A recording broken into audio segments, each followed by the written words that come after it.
Nursel İdiz taksiyle il il gezebilsin diye gösterisine bilet aldım. Kızım ne yaptı? Floransa'ya taksiyle gitti. Allah canımı alsın. Nursel İdiz. Öldüğün yiyorsa şimdi de bin şehirler arası taksiye demiş. Şimdi götüm yemez. Şimdi götüm yemez tabii. İçip içip Yunan konsolosluğunu arayan Nursel İdiz özgüveni geldi bana yine. Sizi hep böyle, hep alkollü zannediyor gibi dünya var ya. Bir duble rakı var mı ya? Şimdi ben de artık TikTok'tayım. İlle TikTok yap diyorlar bana. Param bitince ben de. Evet. Kazansanız yine o parayı yiyeceksiniz. Aynen yani. yiyeceğim. Yiyeceğim. Yiyeceğim. Hatun da sensin, kanun da. Vallahi doğru.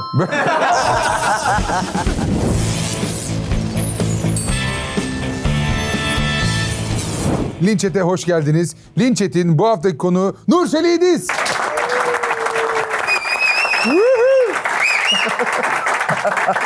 Evet, ekipte yoğun bir sevgi var çünkü Evet, siz de teşekkür biliyorsunuz daha yeni birlikte de yemek yedik. Biz Evet orada ya. sizi çok sevdik gerçekten. Sağ olun. Ben de sizi seviyorum. Yani dışarıdan tabii ki birbirimizi tanıyoruz, kocaman kariyerleriniz var biliyoruz ama birebir tanıyınca çok yani çok mutlu olduk Evet. tanıştığımıza. Aynen öyle. O yüzden hemen de davet ettik programımıza. Programımız da biraz kendiyle barışık insanların programı. Evet ya. Siz de kendiyle barışıklığın kitabını yazmışsınız gibi. Evet evet. Yani hayatta ilerlemek için zaten kendinle barışmak durumundasın. Yoksa hayat çekilmez bir şey olur yani. Yani hem kendinize barışık hem de aslında bir mizah duygunuz Var.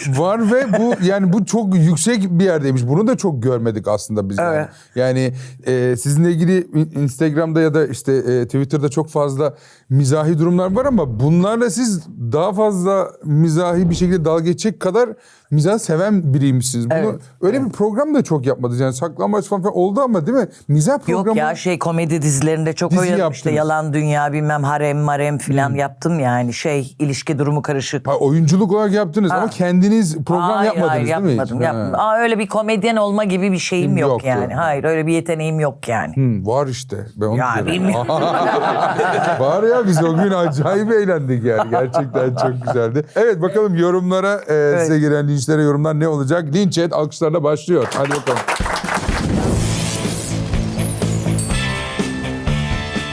Oğlum o nasıl miyavlamak? Bu kedinin maması, suyu, tuvaleti yukarıda her şey var mı? Var abi tabii. Hallettik o işi. Ne yaptık? Zenon Smart her şeyi halletti. Zenon Smart geldi mi Zenon Smart'ları? Tabii canım. Otomatik mama kabı var. Benim öyle kabım yok mesela yani şu an.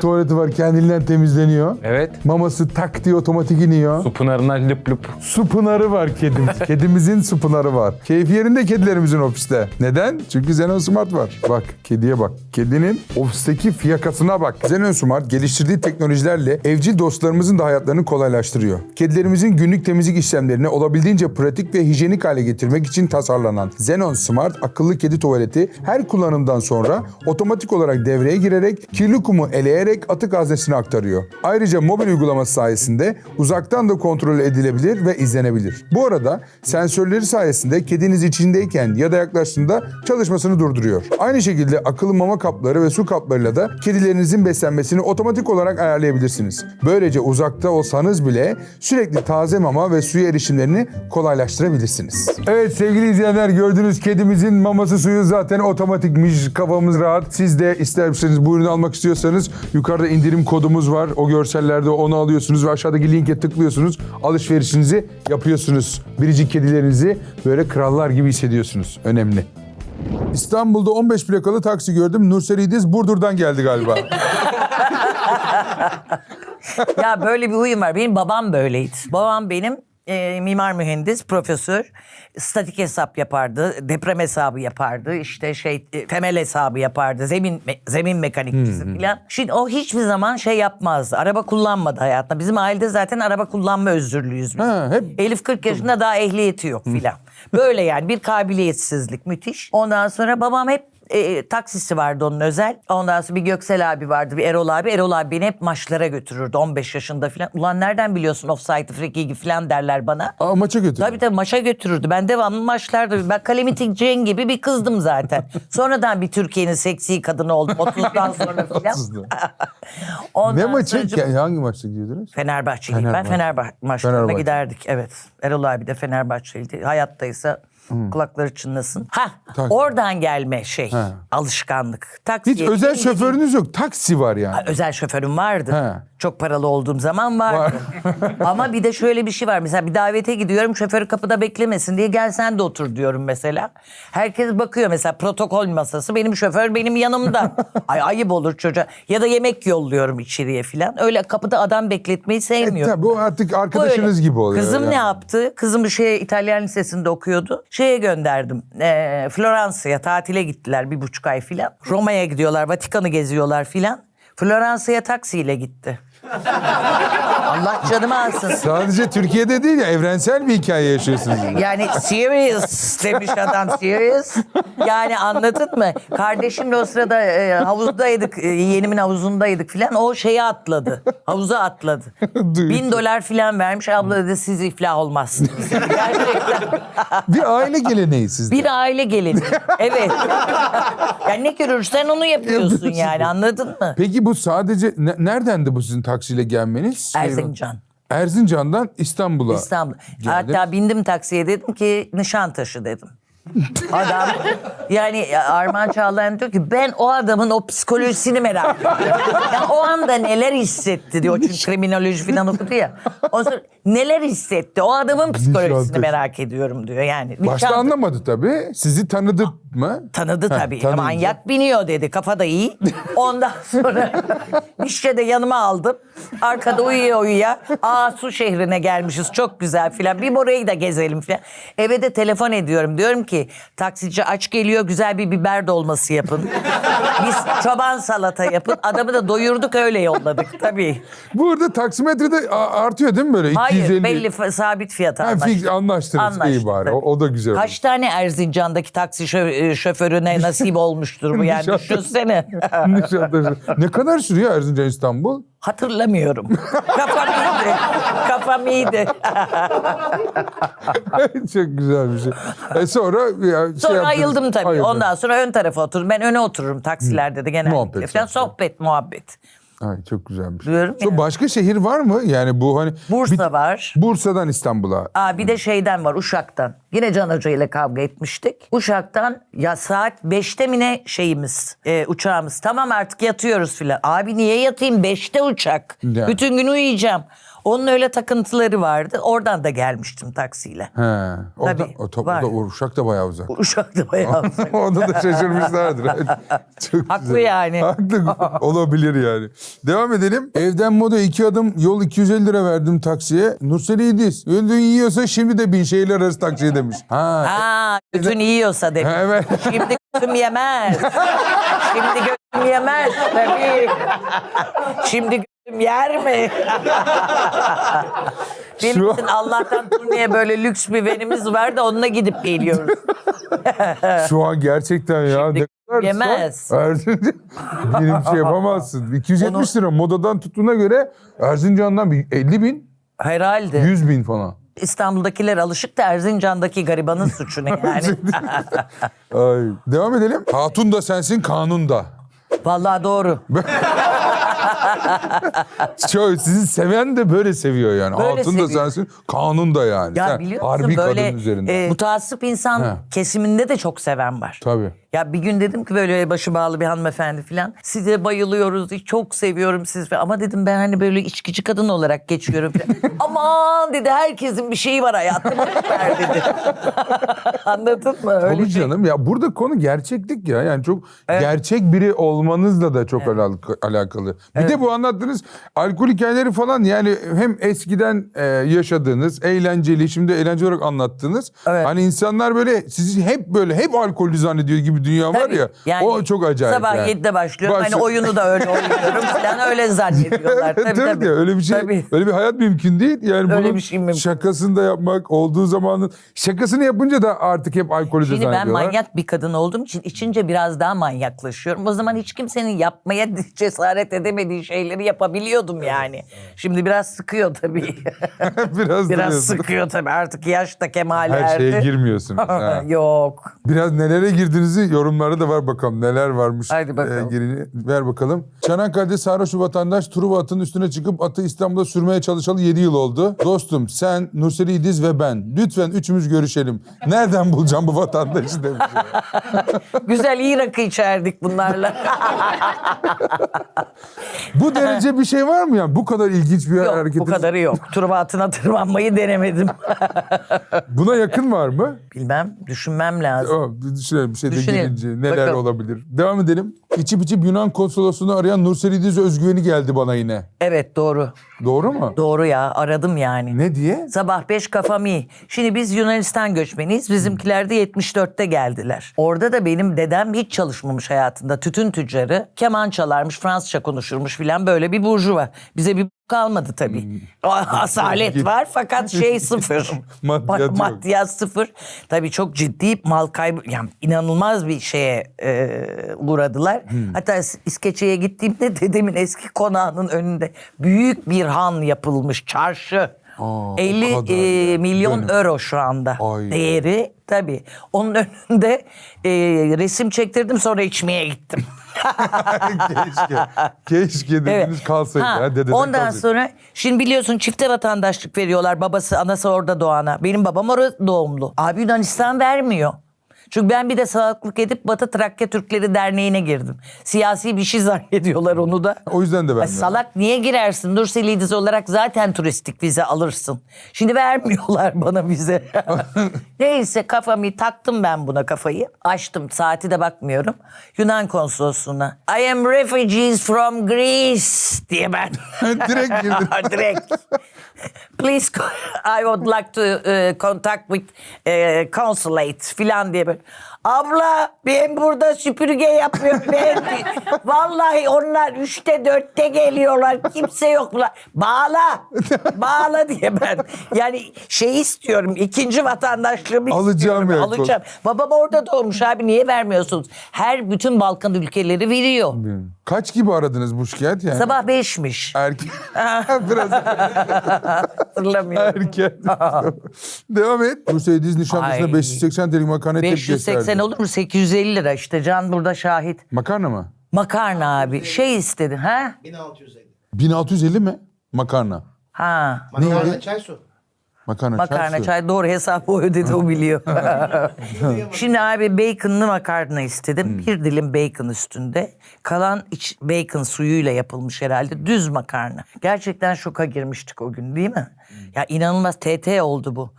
Ya abi bu kadar uçmanın bir manası yok yani ya. Gerçekten kimse dışarı çıkmıyor artık şimdi. Tabii, Herkes fiyatlardan evinde. dolayı. Ben çok da güzel yemek yaparım.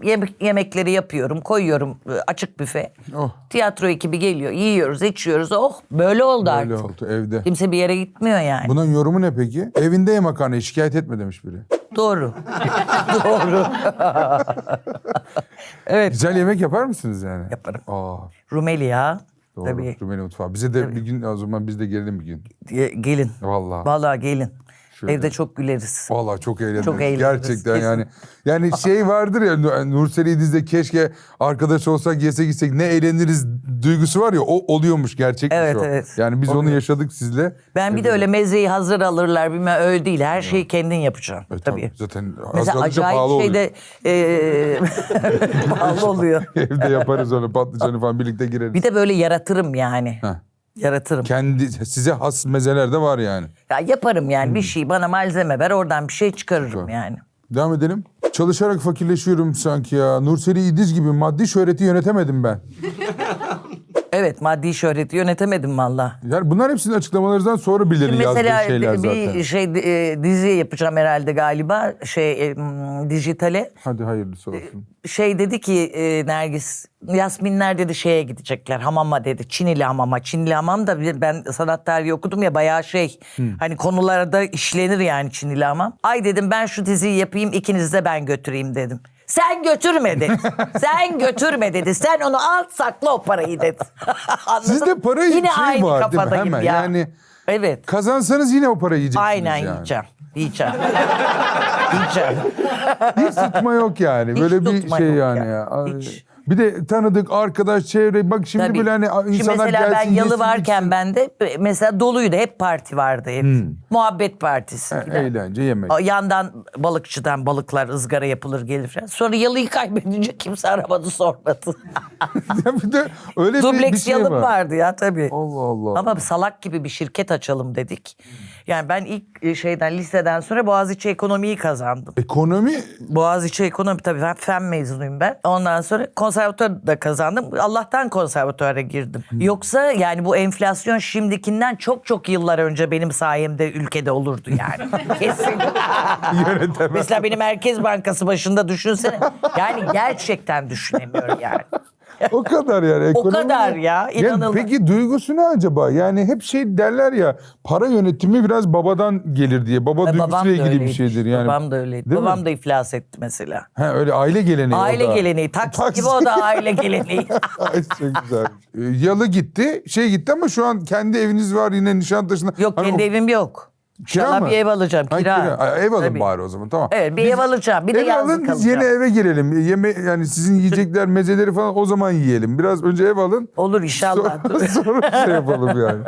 Ay çok güzel. Devam edelim. Aha. Sevgili izleyiciler, Show TV'nin sevilen programı Saklambaç başlıyor. Ve işte sunucunuz Nurselin Ediz. Vay be. Vay be. Hoş geldiniz. Yeni yıla girerken yeni bir saklambaç programıyla karşınızdayız. Evet, kıyafetimi nasıl buldunuz? Çok şık değil mi? Evet, bu yılın Noel annesi benim. Noel baba olur da Noel anne olmaz mı? Evet, Noel anne olduğuma göre size ne hediye getirdiğimi soracaksınız. Size çok özel bir saklambaç programı getiriyorum. Anladım, beni böyle pek beğenmediniz. Ben de soyunup tekrar saklambacın müşterisi oluyorum.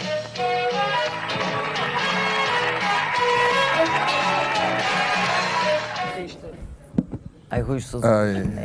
Niye bu daha mı uzun? Hiç ayıp şeylere alışkın değilim. Hayır, yönetmenimiz hepimizin zevkini biliyor herhalde olarak. Yani benim durumumu düşünebiliyor musunuz burada? Ne diyebilirim? Evet. Allah rahmet eylesin. Allah rahmet eylesin gerçekten yani. Yani hem televizyonculuk olduğu dönemde, özel televizyonun yeni kurulduğu bir dönemde aslında çok önemli. Yani tek başınıza bir program sunuyorsunuz Evet. yani. Bu çok önemli herhalde. Çok Tabii büyük canım. bir İlk kurbanlar starlık. bizdik Yani işte. değil mi yani? İlk aslında ilk deneyenler, ilk yanılanlar, Evet, ilk doğruları bulanlar, paraları kaybedenler. kazananlar, kaybedenler değil mi? Şimdi baktığınızda ne hissediyorsunuz yani o döneme? Ya çok keyifli tabii yani. Çok keyifli hissediyorum. Yani Sonra dediler ki bana tekrar yap saklambacı. Hiç sevmem öyle şeyleri. aynı Ya şey. ne alakası var? Zirvelere tırmanmış bir programı niye tekrar yapayım? Ha, tekrar para kazanırsın falan diye bana nasihatler veriyorlardı. Niye yapayım abi, tepede bırakmışım bir şey yani, artık başımı almışım, 30 yaşındayım burada. Niye yapayım Ama ya? flört programlarının atası aslında bu değil mi? Saklambaç. Ay, de bu bir format. Evet. Yani tiyatro oyunu gibi bir şey. Zaten bunu İngiltere'de sunan da Cilla Black diye bir kadındı. Sinema ve tiyatro oyuncusu. Yıllarca da sürdü bu. Hatta bunu yapan adamın hayat hikayesini de George Clooney filmleştirdi. Çok büyük bir trajedisi olan bir adam. Evet, çok güzel bir filmdir o. Ondan sonra bu bir formattı yani, oyundu.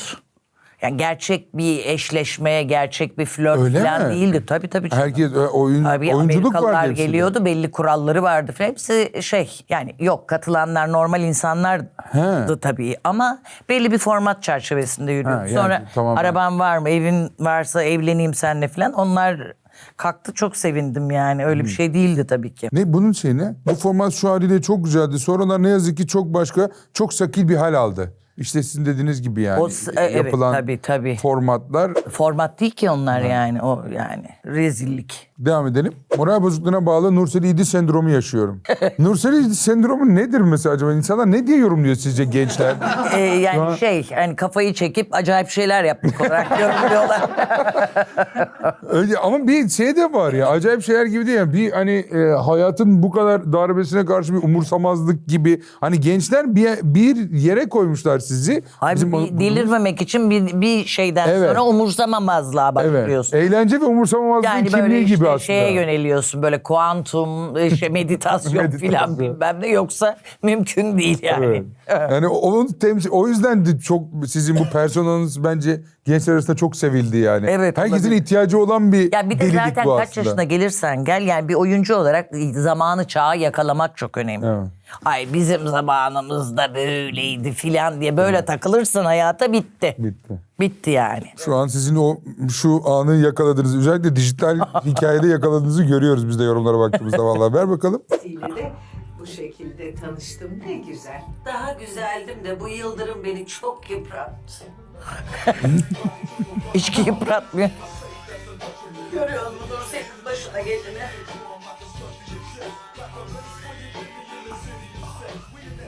Mesela böyle TikTok'ta, dijitalde böyle bir sürü caps'leriniz yapılıyor. Evet, Bu da evet, yani evet. güncelik koruyor. Ya yalan dünya tabii ki senin şeyi, o dehası yani de.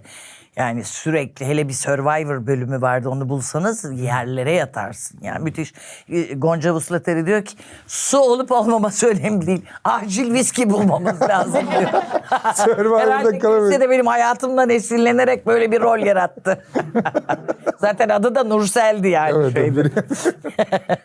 Hala arkamdan bağırıyorlar, Nursel güzel, Nursel sarışın bilmem ne diye. Ha, yani çok güzel. Replikle bağırıyorlar. Devam et. Sleymam yazmışlar buraya. Bunu ben de sordum ekibe ne Ne demek bu? diye. Evet. Sleymam gerçekten şu an gençlerin idol olarak gördüğü kadınlara, özellikle kızların söylediği bir lafmış. Sleymam yani tam değil mi? Doğru söylüyorum. Evet. Tam böyle yıkılıyorsun yani. Ya benim çocuğumun yaşadığını düşünsene, herkes normal anne, bir tane Nursel İdiz var. Onun çocuğu yani.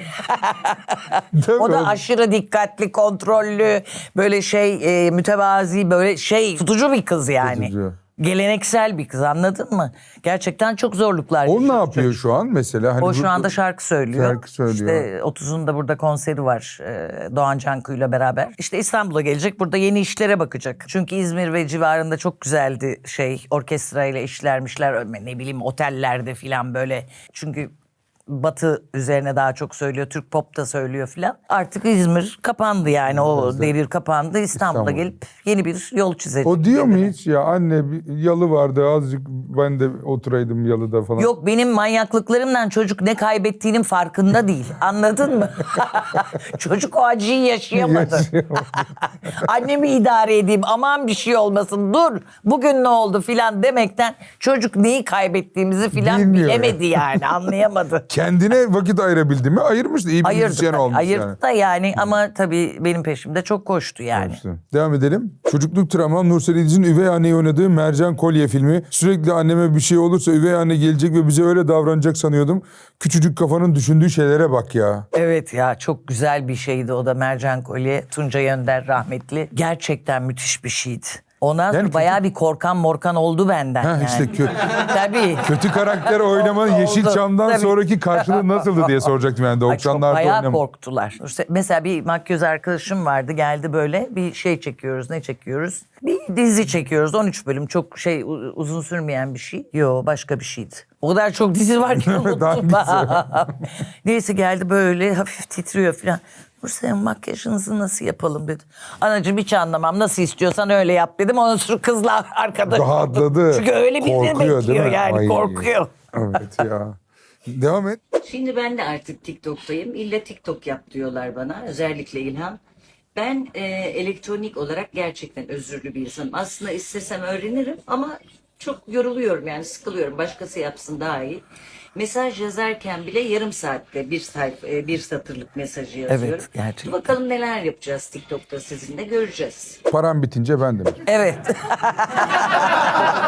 Nereden ne çıkar diye bir bakıyorsun, tamam mı?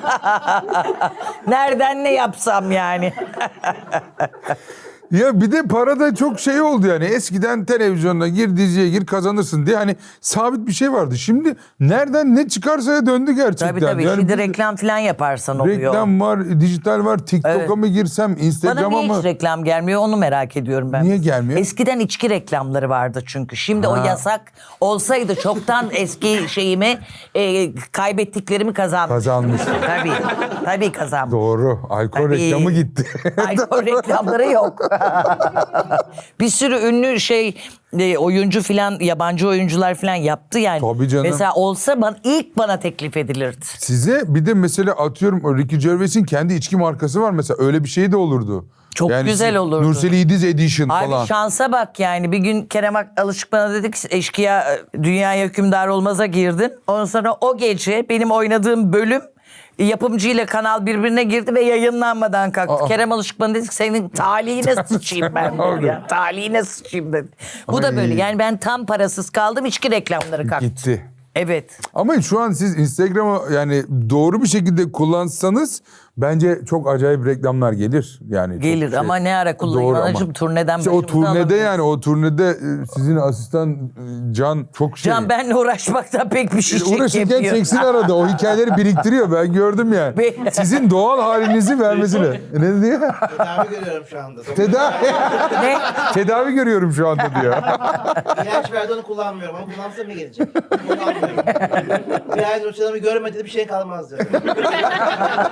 Doktor demiş ya. Abi asistan da şey yani. Ya, %100 abi sizin. tiyatronun hep. asistanı adam deli gibi tiyatroyu seviyor yani. Değil mi? Siz de seviyor ama. Ben Evet seviyor. görüyorum yani. Sevmese çekilecek çile değil yani. Aşk olsun.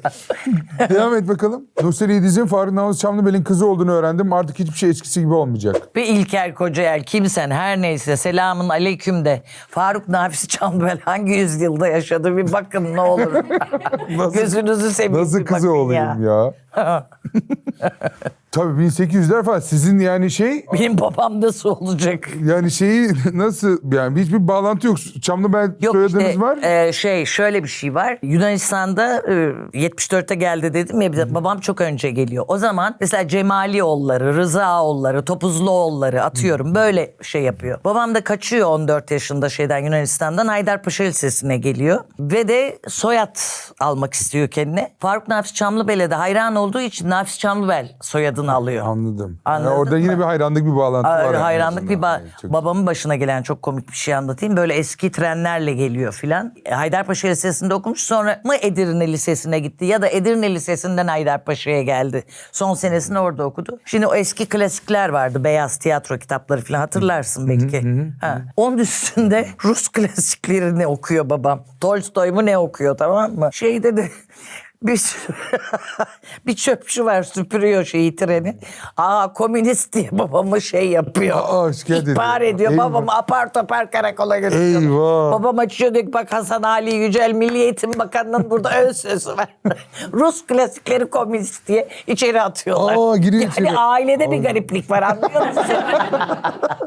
Genetik geçiyor abi. Yapacak bir şey yok. Bir yani. de belayı çekiyorsunuz. Belayı birbirinize. çekme gibi bir şeyim var. Devam et. İkinci Hürrem kesinlikle bu kadın olmalıydı. Diziyi de izliyormuş zaten. Vahide hiç sempatik yönü olmayan bir kadın. O geldikten sonra kimse empati yapmıyor Hürrem karakteriyle demiş. Bir sürü hak ettiğim rolü vermediler tabii bu içki meselesi yüzünden. Söylentiler tabii artık arş-ı alaya çıktı. Şehir efsaneleri doğdu filan. Sette çalışılamıyor falan filan. Tabii. O 24 saat sarhoş olduğum düşünüldüğü için. Ondan sonra bir sürü hak ettiğim rolü oynayamama gibi şeylerle karşılaştım maalesef. Tek hayıflandığınız- Deyip ağlarmış birden komedi programının ortasında. Ama tek Bir hayır- duble rakı vardı ya. Şimdi hatırladım üzüldüm ama yarın Bandırma'ya gidiyoruz. Mümkün değil. Bandırmaya. Taksi normal gidiyor. Yok normal ekiple gidiyoruz. Ama herhalde burada hayıflanan ya da sistemde bulunacağınız kısım bu olabilir yani. Siz bu konuyla ilgili eğleniyorsunuz, şaka yapıyorsunuz bilmem ne ama hani bu konuyu da ciddi alan yapımcılar aslında Var hata tabii yapıyorlar yani. Düşündüğünüzde o kadar rolü kaçırmamalıydınız bence, Bence de yani. de. Ama bir kötü dönemim oldu. Ona girmeyelim şimdi. Bu program formatı uygun değil. Orada tabii arıza yarattığım oldu. Ne Ama zaman 8 bu? sene önce. 8 sene önce. Filan. Yani şu an. Evet. Peki en böyle rol dediğiniz atıyorum yani Hürrem Sultan olur yani Olur, böyle tabii. bir şey. Birden yeşil İstediğiniz. gözlü sarışın kadın gitti. Vahide geldi. Tamam, Vahide çok büyük oyuncu. Tabii. Çok beğeniyorum yani. O ayrı da ne kel alaka yani. Anladın mı? Devam edelim. Nurseli kendini bana emanet et, o gıdığını hemen yaptırmam lazım. Burayı burayı yaptırmam Seda. lazım aynen. Başım sponsorun olacağım. Sponsor olacağım diyor. Ay o. Hiç korkulacak da bir şey yok. Bir güzel yapacağım o. Şimdi seni seyrederken gıdığını gördüm Nurseli. O gıdığın seni kilolu gösteriyor bacım. Evet. Ay en son Hemen halledeceğim. Bacın halledecek, korkma. Yeni Alman askısı geldi, seni götürüyorum. O Alman gıdığı bir askısı geldi alıyorum diyor. Bebek. Gıdığının şimdi seyrediyorum, alınması şart. Evet. Burada bir Ay torba var. canım benim. Şöyle bir arkadaş. Ay, ya öyle işlem yaptırma falan filan hiç orada toplara Ay giriyor ben musun? çok korkarım öyle şeylerden ya. Çok korkarım. Yaptırsam belki bu yaşta biraz botoksu yaptırabilirim hafif. Hiç onu da oyuncu yaptırmadınız, evet. Hiç yaptırmadım. Aa, Ama genetik olarak işte Rumeli. evet o Böyle şey iyi var. oluyor. Ha. Şu an buraya göre de çok iyi duruyorsunuz. Bu çok mu Evet. eski? Ne zaman? Yo 2-3 sene önce. Aa, yani hem daha genç duruyorsunuz hem acaba yaptınız mı dedim Alman askısına Yok. girdiniz mi? Yok Girmediniz. hiç girmedim. Ay çok korkarım ben. Olsa yıllarca dedikodu edilen göbeğimi yaptırırdım ayol. Benim teyzem de profesör doktor tıp doktoru. Mesela diyor ki en tehlikeli ameliyat göbek ameliyatı diyor. Kılcallar mılcallar orada anladın mı yemezler ya. Ne o? Biraz daha yaşayayım yani. O ameliyat ne? Liposuction falan mı? Bu dedikleri mi? Liposuction'lar, öyle masada kalan çok oldu yani. Ay aman. Paranoya da var ya bende. Onun Tabii o için şey yapın, mümkün değil. girmiyorsunuz. Ay şeye mi çıkacağım? Podyuma mı çıkacağım Allah aşkına? İşte ayarı ne kadar önemli bir oyuncu için de değil mi? Yani Tabii çok ya, bozdun yani, mu bakış, evet. ifade o bu gitti mi de Ya bir daha. tek tip oldu herkes ya. Gerçekten 25-30 yaşında kızlar yaptırıyor. Yaptırmayın abi. Niye yaptırıyorsunuz? Bazısına yakışıyor. Mesela Seda Sayan hep yaptırmalı bence. O da. Evet, Mesela ona yakışıyor, Ona vallahi çok güzel yakışıyor yani. Kim yapıyorsa güzel yapıyor ama. Evet. Devam edelim. Muhteşem bir anım var bu filmle ilgili. Bizans dersinde bir arkadaş çıkıp çok güzel Bizans filmleri var diye sallamıştı. Sacit Hoca da neler mesela demişti. Kısa bir sesini sorusuna arkadan biri kahpe Bizans dedi ve asıl komik olan Nursel İdiz'le beraber alıyorduk dersi. Evet. Ne halkı takarım ne fakire bakarım keyfim bozan anasını satarım. Kahpe Bizans'ın şarkısıydı bu. Bizans'ın. Böyle bir Ya- ders aldınız o dönemde. Şimdi ben çok eskiden girdim fakülteye. Bir tane dersim vardı. O da Cumhuriyet Devrimleri dersi kalmıştı. onu veremediniz. Cumhuriyet tarihi. Ondan sonra bir ablamız var, tiyatrocu ablamız. Dedi ki ya af çıktı şunu ver de diplomayı al. Oho eğitim sistemi değişmiş. 27 tane ders aldım. Yeniden fakülteyi okudum. Aa, bütün Evet. dersler kaldı ha. 2016'da mezun oldum.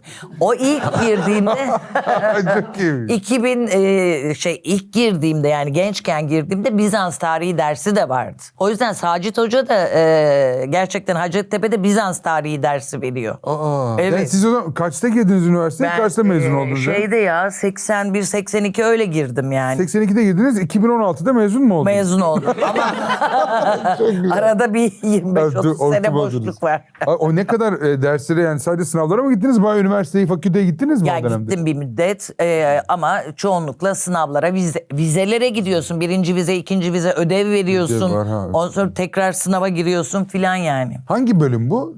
Sanat tarihi. Sanat tarihi. Hacettepe Sanat Tarihi. Kahpe Bizans'a ne diyorsunuz film olarak? Yani Ya, olağanüstü, güzeldi ya. olağanüstü bir film Olağanüstüydü, gerçekten Yani öyle. bence Türk mizah, komedi film tarihinde çok önemli bir yerde Çok Kahpe önemli bir Bizans. yerde gerçekten. Yani oradaki rolünüz falan da inanılmaz. İyiydi. Sizin roldeler bile. Yani gerçekten. İçeri tıkıyor ya bebeği filan yani. Çok ya, acayip bir filmdi. Devam edelim. Canım kızım senin her zaman gurur diyorum. İyi ki benim kızım seni çok seviyorum. Çıktığım bu yolda şansım battın yolun açık olsun demişsiniz. O ses Türkiye'ye katılmış kızınız değil mi? Evet katıldı. Bize ne demiş biri? ya, Ne? Allah, bize ne demiş biri de. Yani ne güzel işte kızıyla O güzel. yüzden kız yıllardır kullanmadı soyadını. Türkan Şoray'ın kızı biliyorsun gençken, teenage'ken adını söylemiyormuş kimseye kız. Yanlışlıkla Türkan Hanım'la yan yana bir sahnede bir araya gelmişler.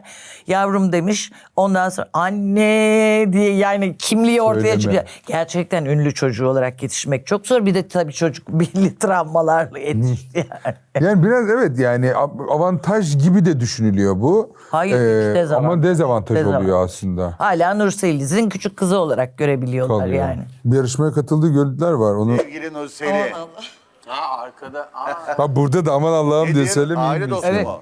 Annem.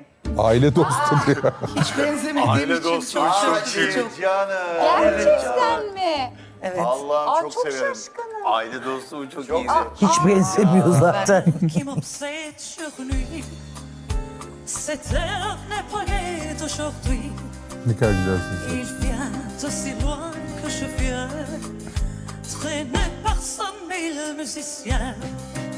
Sonra ikinci aşamada bir tenor getirdiler. Onu da söyle diye. Abi tenorun geçecek hali yok Ha. yani. Adam opera eğitimi almış. İkili O onu zaman da düello elendi. yaptı. Ha? Ha, düello yaptı onunla mı öyle? elendi. Yani nasıl yapsın abi, sen de insaf. Ama zaten burada önemli olan çok birinci olmak gibi değil de orada Bir de orada kurduğun bir yani ortamı kendini bir göstermek Bir anı olduğu için hatıra oldu işte ona. süpermiş. Devam edelim. Muhteşemsiniz. Bir de spor yapsanız en az 20 yaş küçülürsünüz. Ay yapamam, çok sıkıcı. Spor değil mi? Biraz bacaklarımda, şu belimde rahatsızlık var, fıtık var, bir de daralma var.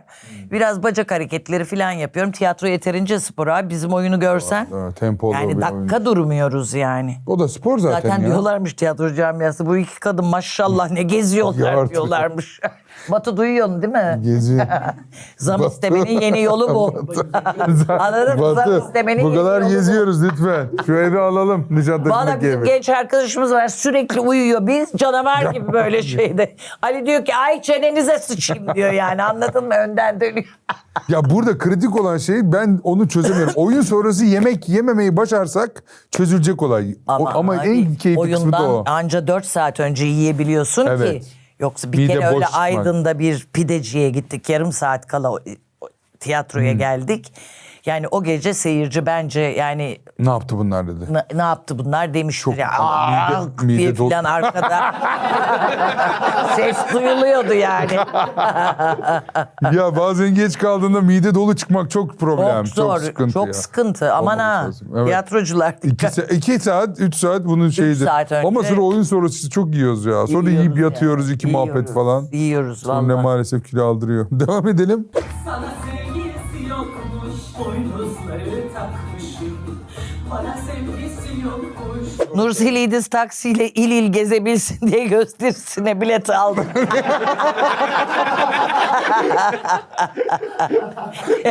Çok güzel ya. Çok şeker ya. Acayip. Evet yani şu an hakikaten hepinizin şehrine geliyor etekler, pantolonlar, mutlaka gidin yani. Hem Nergis Hanım'ı Komik. hem Kimya hem Komik. sizin performansı. Canlı canlı izlemenin tadı çok Zaten biz başka özel bir- hayatımızı artık oyundaki gibi yani çok iyi bir casting yapılmış. Yani uyuyor. aynı. hikayeyle özel hayat çok Kafama uyuyor. Guf guf yapıyor. Biz guf guf derdik gençken. Guf guf yapıyor kafama. Nergis bazen arabada da yapıyor onu veya bir yerde de. Sahnede de Ya yapıyor. da böyle yapıyor. Şimdi burada bu sorulur mu? Çok diye. güzelmiş. Devam et. Bizim aile çok kilolu. Ailenin en incesi. Evet, hepsi Benim yemek mesela yerken öldü. dedem, amcam falan hep yemek yerken öldüler. Gerçekten. Nasıl? Kadın göbeği yerken yemin ediyorum. Vallahi billahi. Amcam rahmetli şeker hastası, gece dondurma yiyor. O gece onu da kaybettim. Yani yemek dışında bir ölüm sebebi yok bizde. Gerçekten. Kalp krizinden gideni duydum da kilo tatlı ver. krizinden gideni ilk kez duyuyorum. Evet. Tatlı krizi. Ay gerçekten mi? Evet. Böyle? Ay. Amcam en genç ölen oydu. 49 yaşındaydı. Şeker hastası. Bira içiyor. Üstüne de böyle bu kadar bir dondurma yiyor. Ben gidiyorum Sacide demiş eşine. Söylemiş de önden Tabii gideceğini. tabii. O gece anlamış gitti. Ay Allah Bütün Allah. ölümler yemek üzerine. Babam ceplerine tuz saklardı rahmetli ölmeden önce. O tuzları gizlice yemeğe Ay, koysun. Tabii ilk böyle tuzu kesiyor doktorlar değil mi? Gırtlaktan kesme gibi bir tavizimiz asla yok.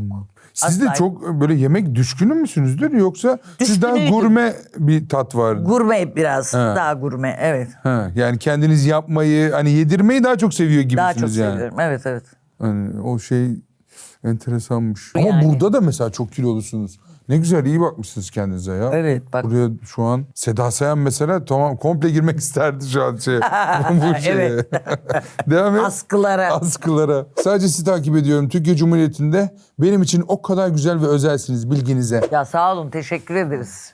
Bunları söylüyorlar, hoşumuza gidiyor tabii. Yani bir duruş, bir omurga, bir dünya görüşü, bunlar önemli şeyler ya. Toplamında ödüllendiriliyor bir de onlar Tabii, değil mi böyle tabii. bazen Tabii. 30. yılında bazen sanatın 50. yılında ama Tabii. bu yorumlar herhalde diri tutuyordur yani Daha şey tutuyor değil mi? yani. Bunların maddi karşılığı yok zaten. Anlatabiliyor muyum? Devam edelim. Nursel Hanım bize siz biraz denizciliği öğrenin diyorsunuz. Bence siz insanlığı öğrenin. Biraz biz denizciliği sizden öğrenecek değiliz. Ne yaptınız da denizcileri sinirlendirdiniz mi? Ne bileyim ben. Bismillah. Milletin başına bir şey gelse benden bilecekler. Ayol benim eniştem milli yelkenciydi. Ben Fenerbahçe Yelken Kulübü'nde büyüdüm. Optimist kursuna falan gidiyordum yani. Denizi severim yani. Acaba hani yelkencilik, denizcilikle ilgili böyle Ay, bir bir sistemde mi bulundunuz? Ya bir denizcilik şeyi de hep beraber ekip olarak bir röportaj yaptık. Hı. Denizciliği öğrenin şunu diyorum. Bu ülkede 3 tarafı denizlerle çevriliyiz. Deniz yollarını yeterince kullanıyor muyuz? Yok. Kullanmıyoruz. Deniz sporlarını Ya bilmiyoruz. Osmanlı Yelkencilik. döneminde bak sanat tarihi derken şeyler eski büyük akarsuların üzerinde Osmanlı iskeleleri var. Mesela Bilecik'te gördüm ben onu. Bilecik değil. Eski Osmanlı iskelesi. Abi adamlar su yollarını kullanarak mal mülk taşıyorlarmış yani. Ben bu manada denedim. Denizciliği öğren diyorsunuz. İnsanlığı öğreneyim. Peki öğreneyim. yani. Devam et. Gençler açık tekel bayi var mı? Evet. Bu siz misiniz ya? Bu benim. Yok bu ben değilim He, canım. bunu şey yapmışlar. Bunu gırgır yapmışlar. Gırgırına yapmışlar. Ama bütün tekel bayileri etraftaki tanırım yani. Nursel İdiz'e çok büyük bir alkış. Çok teşekkür ederiz. Vallahi. Teşekkürler.